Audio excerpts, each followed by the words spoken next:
乡亲好，我是王小琪，分享大家收看出名台会。看到我后背咧铁威力后背哦，根本系讲冲哦，系总部用个总部为威胁咧呢，因为了解长线个体足啊，主动为了记到个土体秀准咧，不过了地步了下呢，又太重又走近，就又主塔，渐又欠果改风水，系采体向面吼，都了打不买种主线的哦，了唐龙讲那个四有土体体足的秀准是南摆为挂起的时间用个山哦，所以记到都非常安严重。因为出面台会当讲咧，就献出部散个台客，对老大家面对面咧沟通讨论，到底要做得深度一个合法、合情又合理个改革方式么？因为咧下眼皮去到讨论个现场。开会了！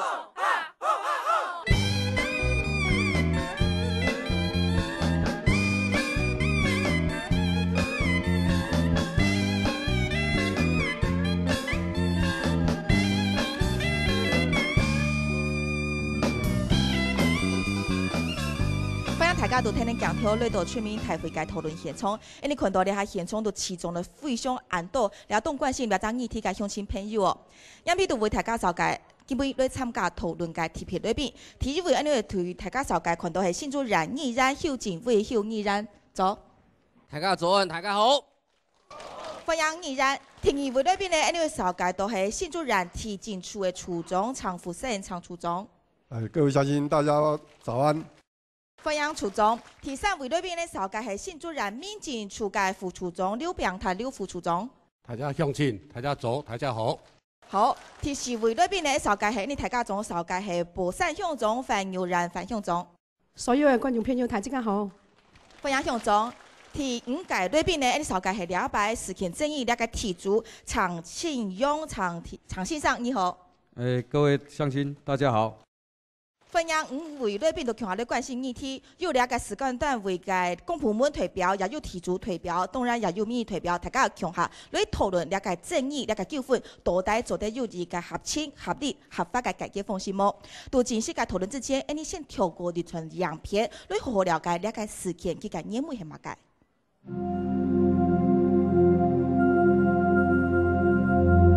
独浪放纵，博散向面，那年向中运级电动五倍，因为见到主线嘅风水，灌到两片铁威力后背。我们要进去看，嗰种系这个系事故系从目的来讲，挺麻烦啦。有冇麻烦呢？就不能进去啊，不能进去要去进的话，落去来讲，还系险机来嗰种系开门了对啊。这个系叫主线建出来的铁，吼，最根本了都北上使用8-5年的。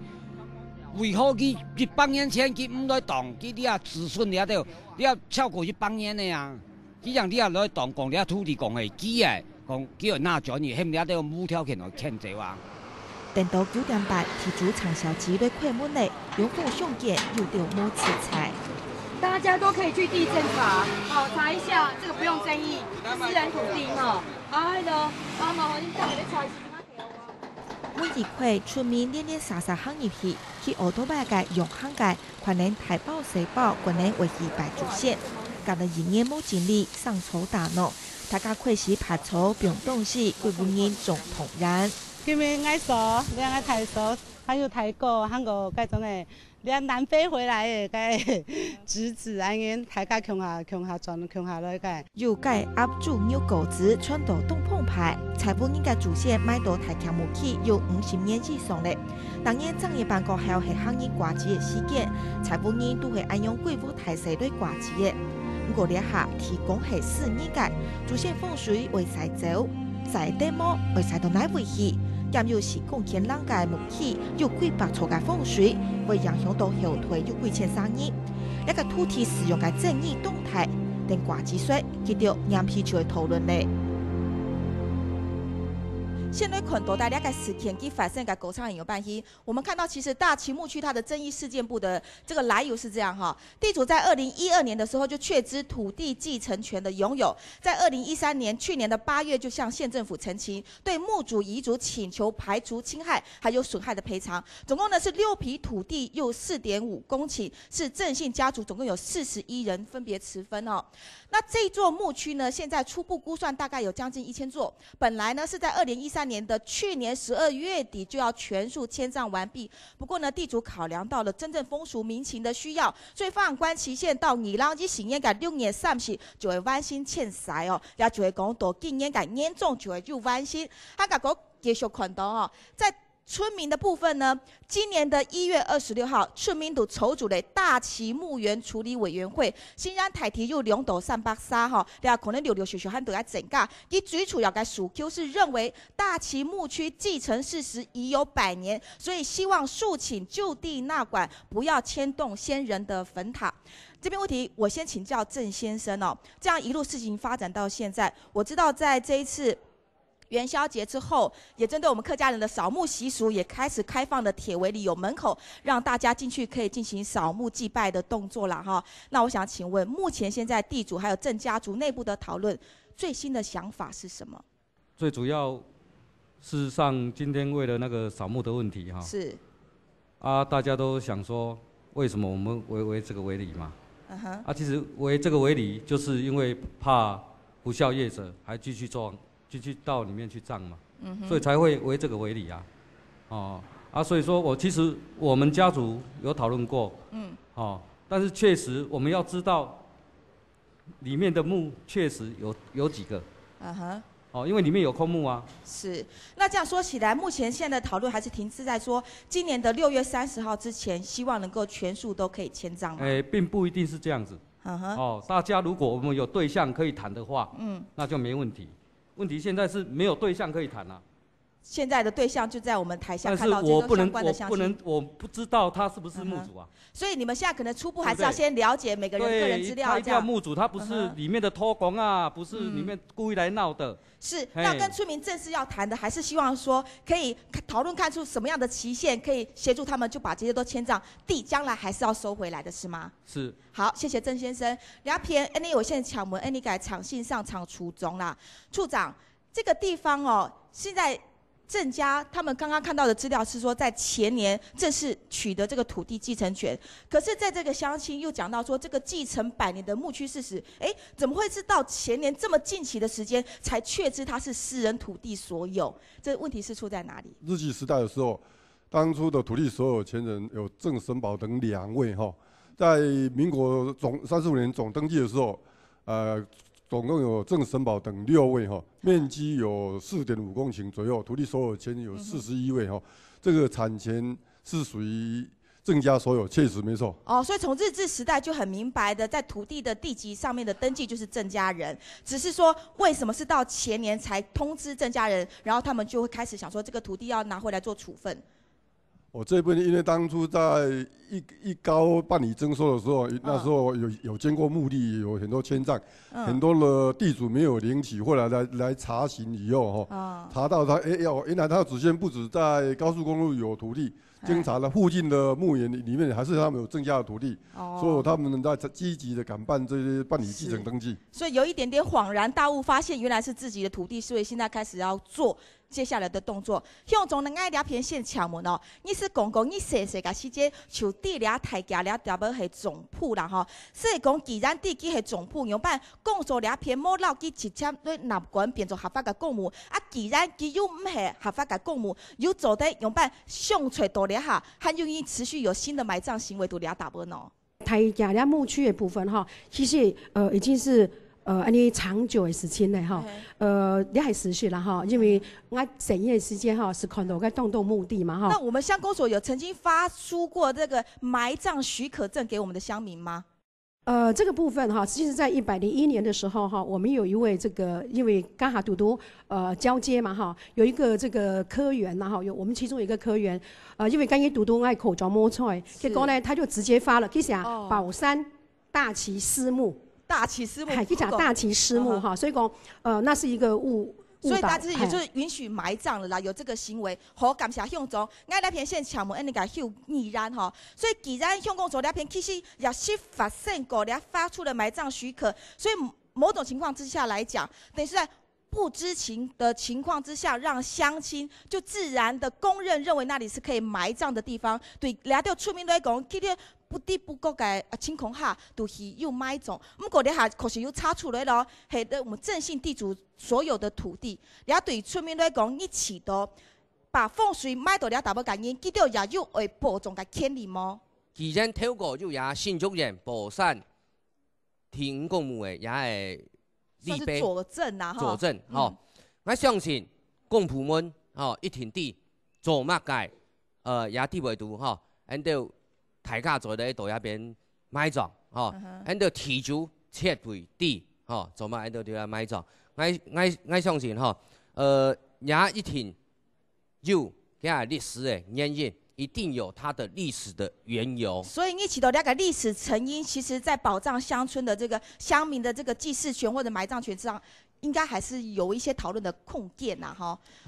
好，安尼先感谢议然吼，既然来到俩现场，当然彩天中俩其中动动用心关心俩张议题，现场俩下两批开放本安尼个村民，一定要实际吼，都解答无有风水有主供界俩个分母啊吼，大家会是挂机，俩拄到嘛个困难嘛个问题会提出来，让现场界里边来抢问的么，抢听手。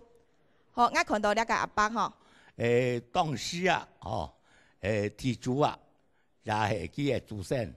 建出来的土地，所以政府啊，冇要去做过政府的名义啊，所以今日会发生咁样嘅事情啦，也会改政府，长期嘅子孙啊，当时啊，也嘅祖先啊，建出来的土地啊，你俩下来按，讲俩都侵占嘛，俩是讲不过去哈。这个我们呢，也不是说我们占用，在道理上呢，我们不认为是这样。第二点呢，这个我们要那个话呢，因为我们是里面葬了很多人，你们有听说故事，有时候为了一个骨灰呢，有时候。2房的、3房的，真的呢，你死我活啊！这个他要迁去哪里，他要迁去哪里，所以真的都要协调啊。迁葬非常麻烦，很麻烦的事情啊，不是说你叫我们，他本来去年公告呢，叫我们去年12月30号就要迁走。那现在到今年的6月30够了吗？对啊，现在就要改这样子。改成6月30够了吗？先生过掉了啦。不是，我说到今年6月30就要迁葬完毕，这样没有，去年他讲12月底哦。去年我们清明节的时候去的时候呢，他写12月底。对，现在还没有完全迁葬嘛哈。他如果现在新的公告出来，到今年的6月30难不难？有困难。好，谢谢你，这位先生。我想了解事情可以讲是历史嘅强弱。你提出佢主張佢土地嘅所有權，但是安尼墓主呢主張安尼地上物嘅所有權。你冇法度解決以前。我希望講，安呢個地主，你叫人呢墓主呢，用和平理性、合情合理，個咧撮合咧來對談，這樣要處理講，安呢個人來解決咧大家公墓嘅問題啊。我最大的訴求呢，這個地方既然在我們清朝的時候，我的祖先能夠埋在這個地方，是個公墓。好，那這個呢，這是不變的事實。所以从追溯历史上，你觉得这个正确性跟它存在性应该被保障。好，我们谢谢这位乡亲所提出来的问题。希望我们可以得到很合理的保障，这是我们吴家的心声。感谢大家乡亲。其实大家乡亲就讲到，唔但只系记到阿公阿爸该死退，阿公太太该死退，可能系到100年、200年前都溃袭，又了解埋葬改事实，这种继承的历史事实。当时开台进士郑用锡，就是当时现在地主郑家的祖先，他所写的淡水听字稿里面就提到，重建新竹城它所形成的副城墓种区，主要就是在竹堑城南门一带所谓的山坡地，其中呢，可能又改把贡部种可能是在乾隆42年。将这个界外翻山，刚刚讲的荒山野岭的地方，包含金山面，大家看到了大旗、双溪、清朝普石穗仑一带设为总坟地，充作人民随处埋葬的一种墓区，也就是所谓的义山。乡亲们一直在提到，这里过去是公墓，这里过去是义冢，是当时郑家祖先积福造德的一种义举。可能马该问懂义冢呢？就是在清祭竹堑士绅阶级所谓的富户乡绅，他们对于亲种义种这种捐资事业一种很普遍设置的一种现象。那当然在乾隆、道光时代都是蔚为风气。就秋下孔斗、向庆孔斗，莫论系孔斗那个石壁哈，有那个石牌有作为佐证，在历史文献上资料也都有看到这样的一个历史记录。问题，我会请问安尼个刘府处长哦。古代也都有文献史料方面嘅记录，对安尼了下见面，已经有800年前都俩大部咧做风水，按用嘅资料对厘清这个地上使用权益有挺熟吗？因为它这个限制，它是一个文史的记录，它并不是代表法律的记录。我们土地的登记的话，还是以地政机关的登记为主。刚才听了很多乡亲长辈说是有捐出来，因为地主循相关法令行使土地的收益、处分、使用，这是他的基本的权利。我想所有墓主应该给予尊重，非常衷心的希望希望地主与墓主用理性这毕竟是私权。循司法途径坐下来好好来谈一谈。好好的好好的讨论，然后感谢副处长。可能过去是有情有义的年代，不过现在都要罗列法条来厘清权益了哈。今天在现场，我们也邀请到法律的专家律师来跟我们解释说明一下这个情况到底它的一些合法性或者司法性上面的一些问题。王耀新王律师你好，我在这边请教你2个专业的问题。第一个问题我想要先请教。现在土地证实是郑姓地主所拥有，地主将他土地目前那块墓区用铁围篱围起来，这个在法律上有没有问题？这是第一个问题。对，我想先针对主持人这问题，我想目前地主他把这个整个墓区围起来，这是基本上就是违法的事情。那他违背什么法令呢？他违背刑法，因为刑法246条第2项很明确的规定，就是说，因为我们中国人慎终追远嘛，所以你有任何妨害祭祀，包括去扫墓这样的活动，它基本上就是违反刑法246条第2项的规定，所以把墓区整个围起来，这已经是违法的事情了。不过我们刚刚在影片看到多，事实上在扫墓的时候或者一些特殊的周末假日，还是地主会拿钥匙去开门，让这个墓主可以进去扫墓，这算是一种权宜的办法吗？还是说？对，那我想。纵使啦，因为每个人、每个民族就像我们这边有客家的乡亲，有闽南的乡亲有外省籍的，那他有不同的民俗。那今天你很难界定说他哪个时候要扫墓。那我想说，我们回到现状来讲，今天本来每个人他都可以依据他向来的习惯去扫墓、去祭拜。那你围起来，你妨害了他向来行使这个扫墓的权利的话，那就回到我刚刚讲的，他基本上就违反刑法246条第2项。妨碍祭祀罪是，所以王律师，您的意思是说，在这个土地争议还没有真正到法院3审定验确定事实之前，他应该要维持原来使用的状况，是这样吗？是的，没有错。因为我想刚刚那个地政处的副处长讲得非常好，这是一个私权的纠纷嘛那我想台湾是一个讲法律、讲法治的地方，所有私权的纠纷都必须透过法院3审定验。那地主可以针对他的所有权去行使，可是相对所有墓主的乡亲，他有使用上的权利。那有使用上的权利，今天没有经过法院3审定验的情况下，你就不可以妨碍他照目前的使用。是，对。那第二个问题要请教，今天这个墓的形成还不是一般的荒墓，它有它的历史成有100年。我们刚刚看到那么多的文献资料都有一些记载这所谓的和平或公然占有10年、20年的这些法规，是不是它也可以作为佐证的资料？你有什么建议？对，我想我之前有跟乡亲建议过，这除了说时效取得地上权之外，我觉得蛮重要一个法律上的核心的概念是，没有错。所有权人根据地政机关的资料登记，他是合法拥有所有权。可是所有权不是一个100%的权利，所有权会依据说，那今天使用的人是不是合法占有？所以我想到时候到法院审理也是一样的道理。每个人只要是懂得主张自己的权利，包括你把你自己家族的整个记录，那整个丧葬的过程，都能完整记录下来，有证据的话，那到时候法院判定的一个核心就是合法使用。假设有合法使用的权利的话，纵使地主拥有所有权，那所有墓主的乡亲们还是可以主张他的权利。好，非常感谢王律师给我们专业的说明跟分析哦，谢谢你。郑清扬先生，那我问题要请教你哦，针对刚刚王律师他提到的问题，还有乡亲也提到问题，你这边想要做的回应是什么？我觉得这个法律还是要看清楚啦。不要说光说1、2条，让这些百姓都不知道里面还有几条。所以说讲法律的话你本身是法律人，你出来讲要客观你要把他们讲清楚。你觉得有问题的在哪里？我觉得私有地可以不围吗？可以一定，如果围起来不行吗？是违法吗？犯刑事案件吗？这个是一个疑问它是要有什么前提，对不对？今天我们家族围这个大旗，为什么？因为还是有人进去葬啊。谁能跟我保证都没有人再进去继续葬的话，我们可以考虑啊，但是要有对象。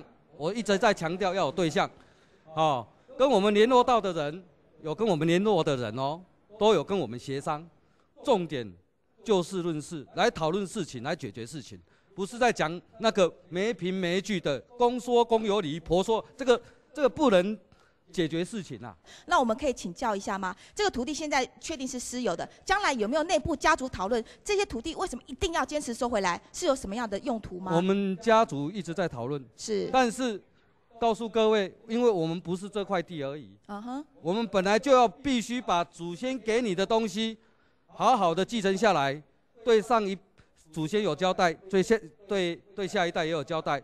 我想你是我的话，你也会这样做。好，是不是？谢谢郑先生他做的回应希望把祖先留下来的土地到了他的手上，到了这一代，希望可以做正式的面对跟处理。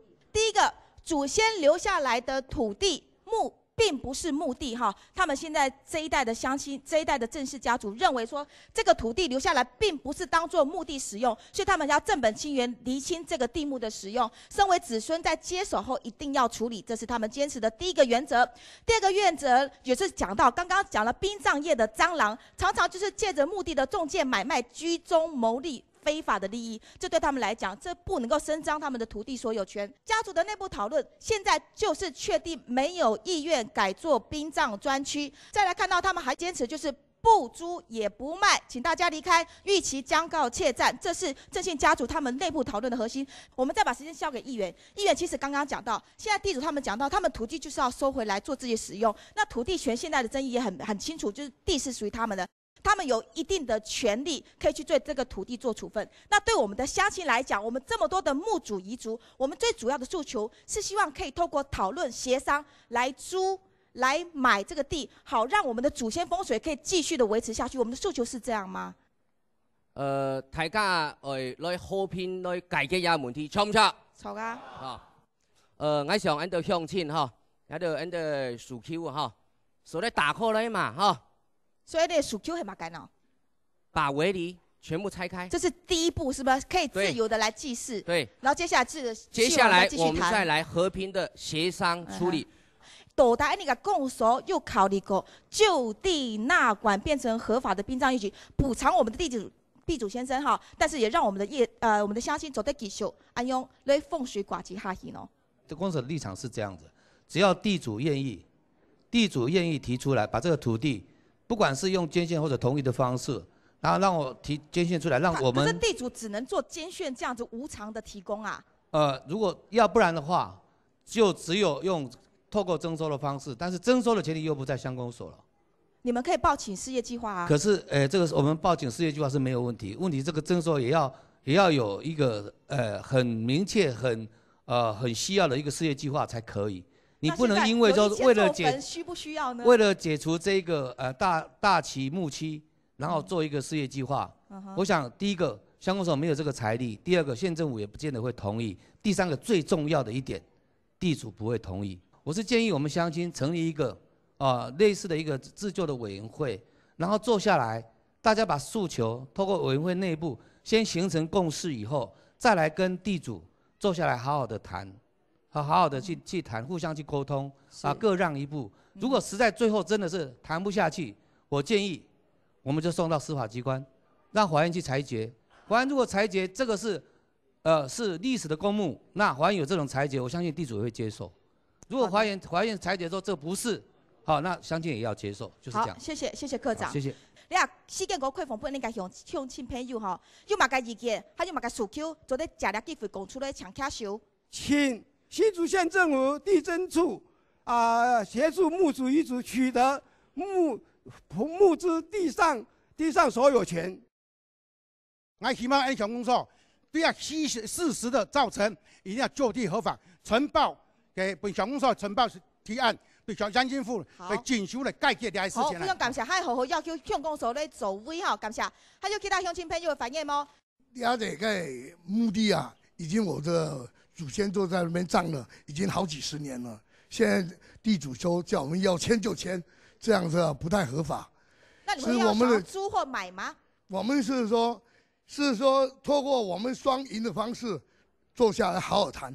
第一个是不是在卖给我们的所有的地主的土地来卖给我们那个遗族哈，所以让地主也不要有损失。希望你们是真的可以，既然使用者付费，所以是你们愿意提供金钱来做这样的讨论啊哈。因为我希望说大家那个所有的在座的来宾啊，好，都是今天为了这一件事情非常的重视，我们大家好好来坐下来谈。好。很美，你的政府啦、地主啊、到啦、墓主啊、到啦，是不是有什么配套措施要我们迁坟？要迁到哪里？是有没有地方要给我们？那补偿的问题，现在一座坟墓一座就是180万，都要有这么按规讲，迄么你办是办4件1万单，到底会办到哪位去？我希望你的乡公所也好，县政府也好。要给我们一些配套措施。好，感谢大家乡亲提出的问题。你可以看下眼皮哥转到你出面台会嘅讨论现场。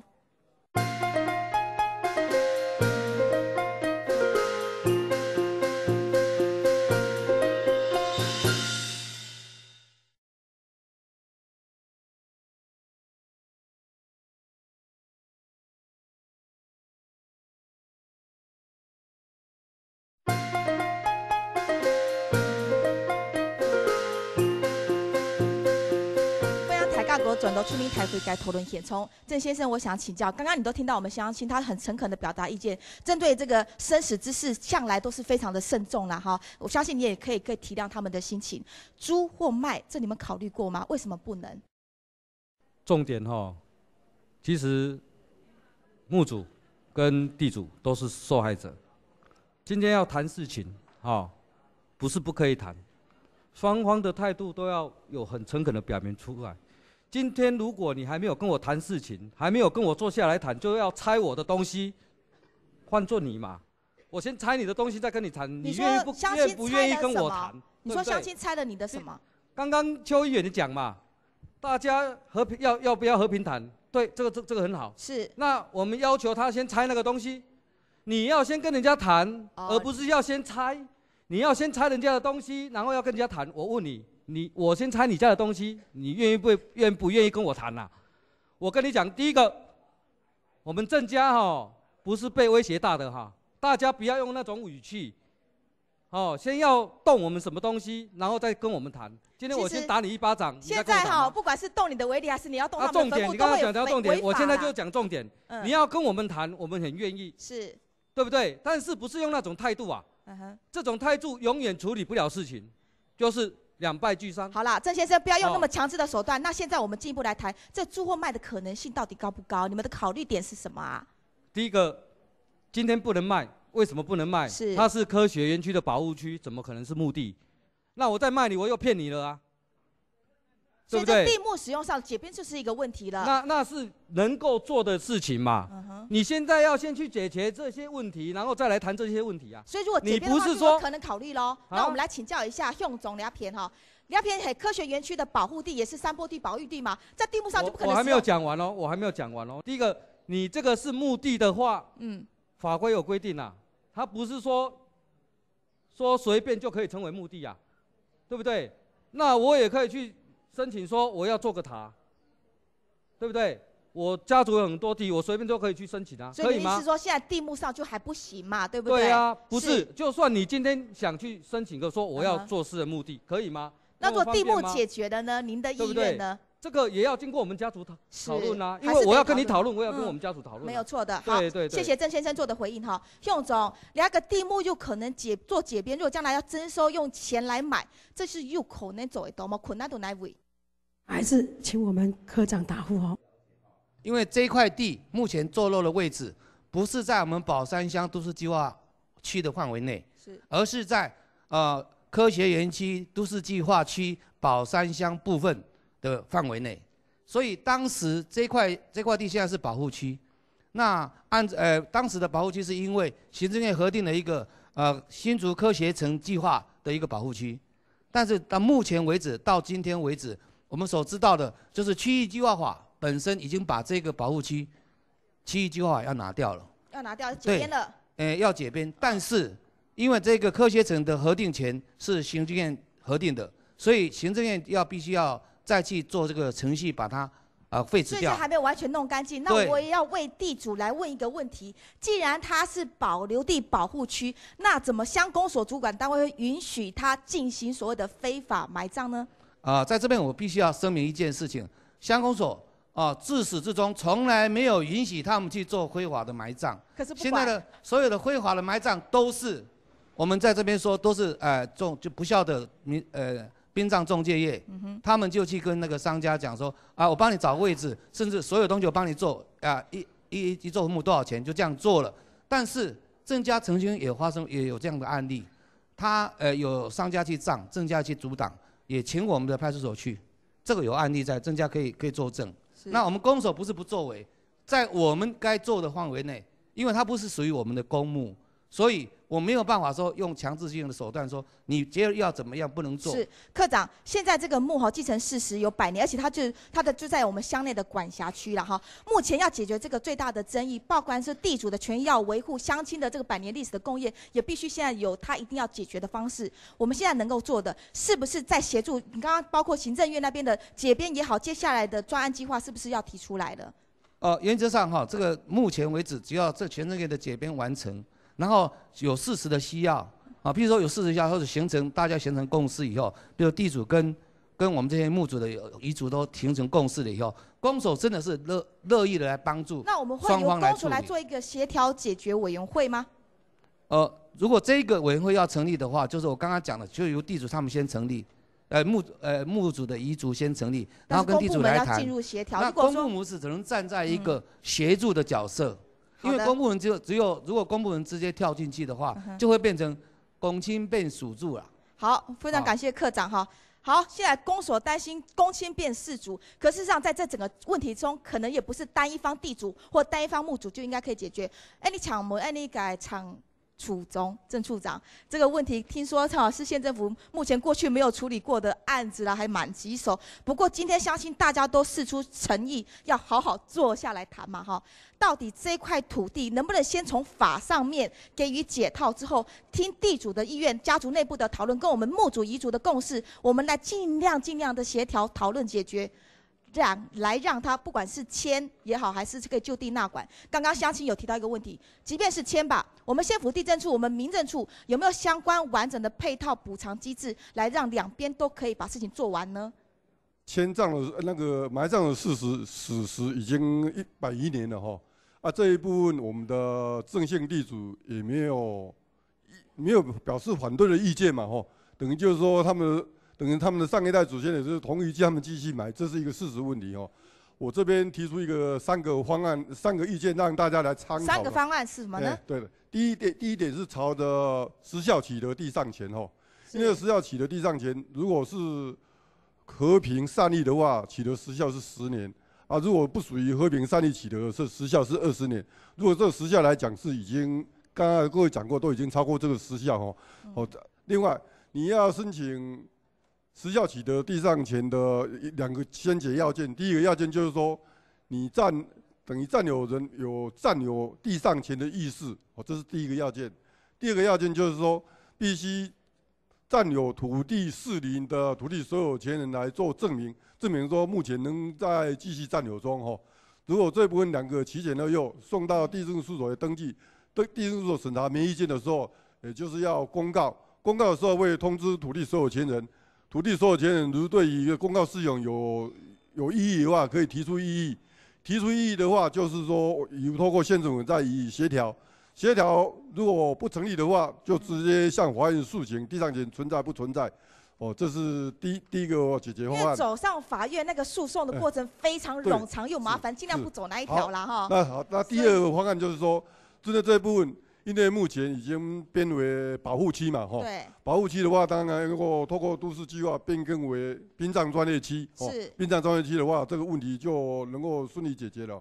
第三点意见就是刚才我们郑县地讲过了，他说他以前应该也不会很久卖给郑在传的后代嘛。是。既然就是说你可以卖给郑在传的后代哈，那这个比较这个你们有这种精神的话，有这种那个真的是精神价值的，再转卖出去。不是，等于就是说看到价格的可以谈嘛，就应该也是朝这个方向能够。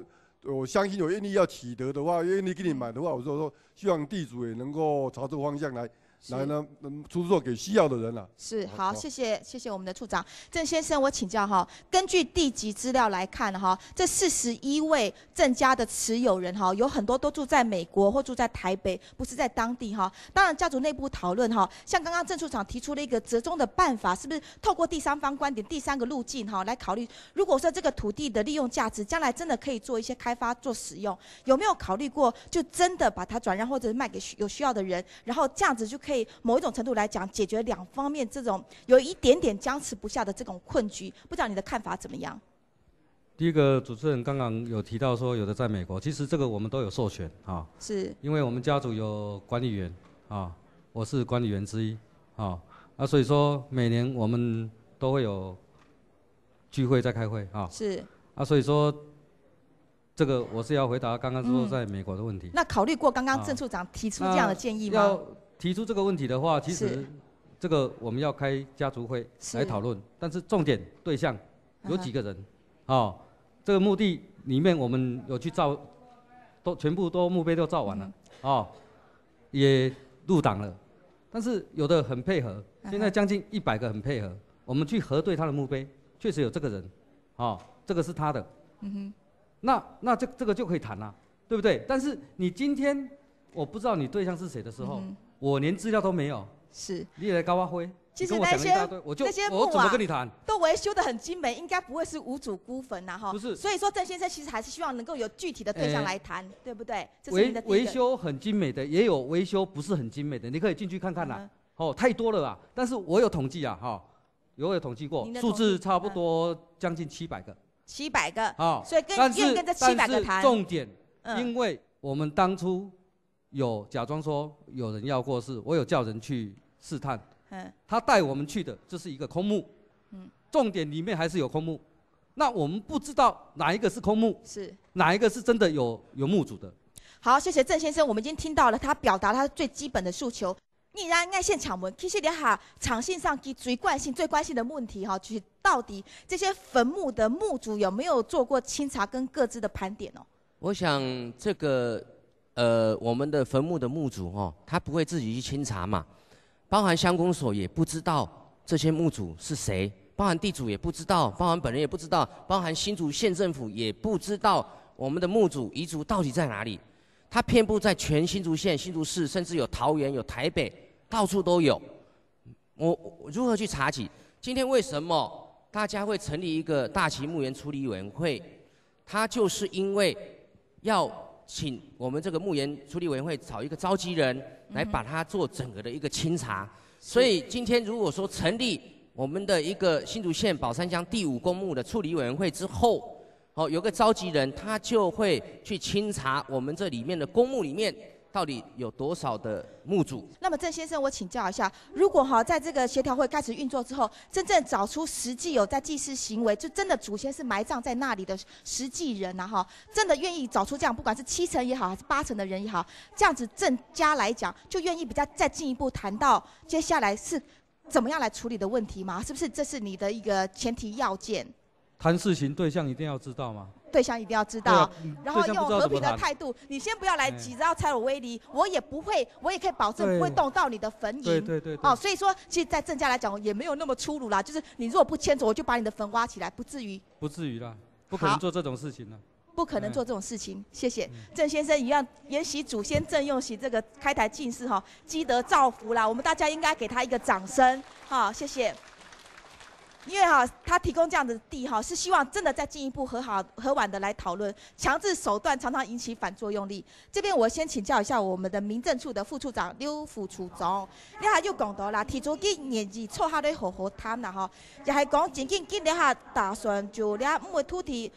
每票也每买，真紧人牌会建设到千丈。刚刚相信都提到，随随便便原本个风水可能会加10万，甚至有100万的吼。他讲人又还唔但抢签的事情加退，因都爱用几十扫风水吼。大大了解，你让政府了偏就嘛该完全配套措施咧提收去了冇？因为公墓的管理机关哈是宝山乡公所，所以迁葬的话哈，这个费用的话哈。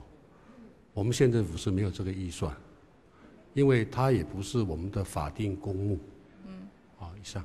迁葬没有预算，那如果是要征收呢？有没有可能以更高的位阶来作为同盘的一个计划？征收的话，因为公墓的主管机关也是乡公所，这经费预算的话，也由乡公所提出。该让政府会提收嘛该呢？因为我们县政府是个监督指导单位，因为。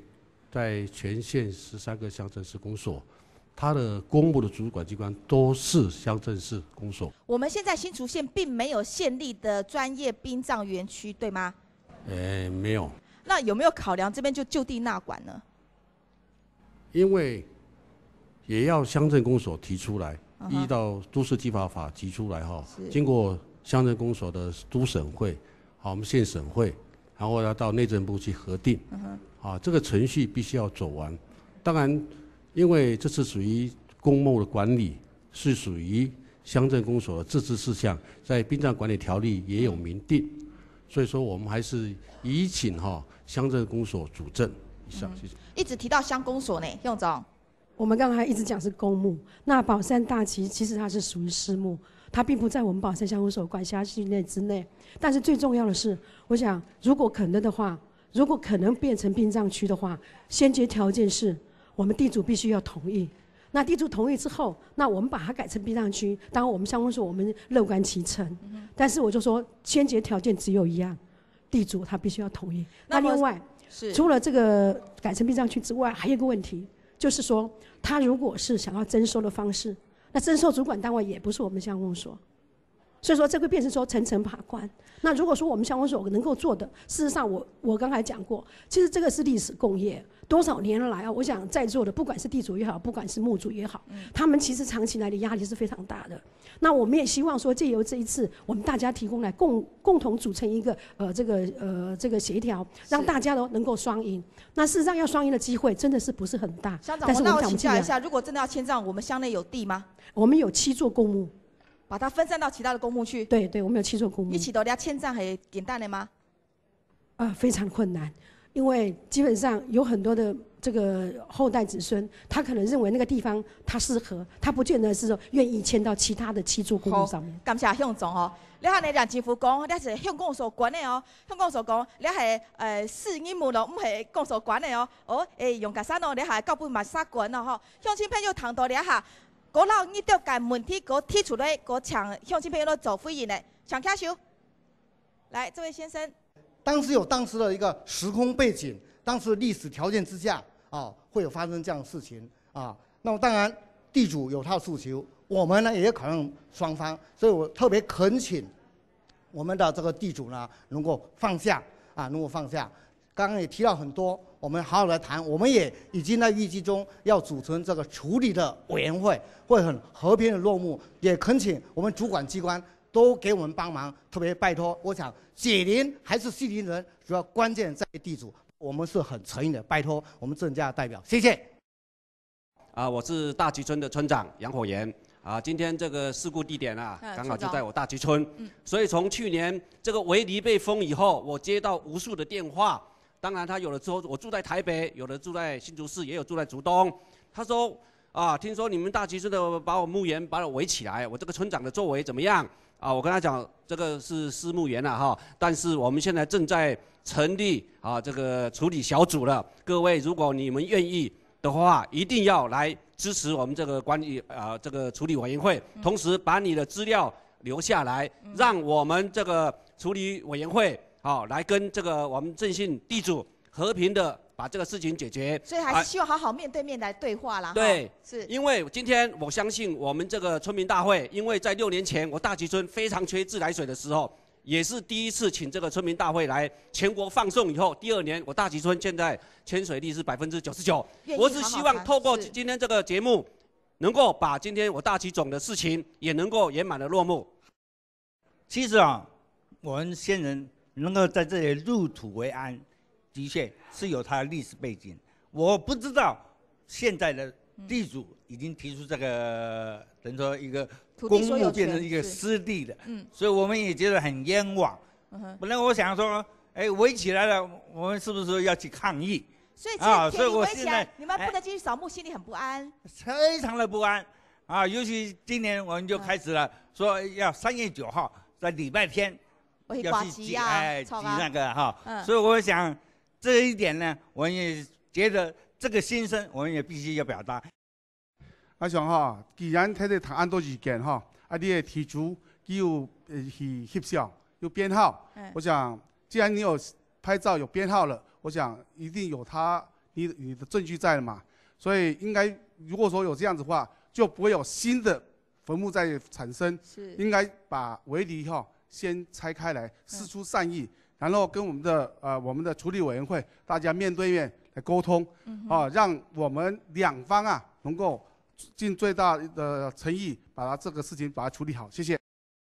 我希望呢政府同查看如果36年前係馬沙界，查了解以後，比如啲呢個蒙族白冷人就當多聽我哋政府咪要講，更加要起天啦。我哋按多年嚟來，依家36年定義下來，呢個那轉去係咩要合法？半嘅教半呢個呢個法律來規定啦我係希望就講，我望呢個提早體諒體福。幫看到你有個100%即係咩講23嘅原因希望呢度喺個將公所停住協助，將公所未有就負責停住，你係問題係你講嚟我係希望係用呢度睇個新聞大家好，感謝你嘅勇氣。郑先生刚刚相亲，其实呢也都是释出了最大的诚意，甚至祝你大量大福，然后我相信你也都接受到他们的诚意。针对这个部分，大家这样各退一步，愿意释出更大的善意。包括他们协调第一件事情，就是整理出真正是墓主的使用者后代来这边跟你继续谈，不管将来是做迁葬也好，或者是说可以用别的方式，可以继续延续他们的祭祀行为。这方面当然今天来到现场听了很多相亲的意见，是不是可以在这边，您说你是家族的代表者、意见的发声者再跟我们的乡亲做一个你们最新的也是最真心的一个回应给大家好吗？其实重点我们希望是说可以跟双方面来谈，但是怎么跟双方面来谈呢？第一个对象一定要知道，我们都不知道对象，所以我们没有办法谈。那下一步你会想要怎么样？第一个我们会拍照，就是要核对这个墓碑是谁的，谁是他的子孙，因为现在有个资法，你没有办法去查，所以说必须要大家互相来合作，我们来核对以后，才先把里面的空墓整理掉。你们要先让我们核对，你们祖先在里面空墓迁出去，看起来也比较整理但我们没有核对到你是不是里面的墓主。是不是真有其人？对，我怎么跟你谈？是郑先生，现在扫墓季节还没有完成接下来明年后年可能都要扫墓，还会继续开放吗？我们都有公告在那边，因为第一个要想想我们对象不知道，我怎么跟你谈？我怎么去跟你谈到实践的事情？没有办法嘛，是不是？所以你要体谅地主这边也是受害者。那我现在请问，现在大旗的墓区处理委员会已经成立了那将来他们正式发文邀请你，你会参加吗？我很期待，我也很期待宝山乡的村民是理性的，是有水准的，不是说别的地方大家愿意谈，就宝山乡这边的人就是不愿意谈。好，谢谢。谢谢这位郑先生。其实乡亲们也期待郑先生是和平的、是理性的。谢谢郑先生给我们做的回应哈。好，我们按那个强向从那边走，复印到结论。那我想今天的地主也非常有意愿。那墓主的部分呢，也希望说大家做个协调。那有需要乡公所来做协助的部分，我相信我们乡公所也会全力来做配合。刘副处长，我新竹县政府也一样，跟宝山乡公所会集中协调，共创双赢的局面。谢谢。安尼请处长。有关这部分，我这边有2点建议。第一，进账进账这部分，我是请乡公所来树立一个进账的公告，因为由乡公所来做进账公告比较有公信力，这是第一点。第二点，有关于这个迁账迁账的事情，因为这属于私募的迁账，公家不能给予迁账费，我就建议就是说，这个迁账费用是由郑姓地主来负担。为什么？今天如果我们的占用人你不愿意卖给他，或是他不愿意买的话，会涉及到迁账这一部分。迁账这部分我是达到，因为迁账费用毕竟不多这应该由那个郑姓地主来出，而且能够达到3赢的地步这以上做3点补充规定说明。你下时间有到本应该依然其实你下提出要求付出善意的，你希望你协调委员会做得进对共识产生共识，你有可能吗？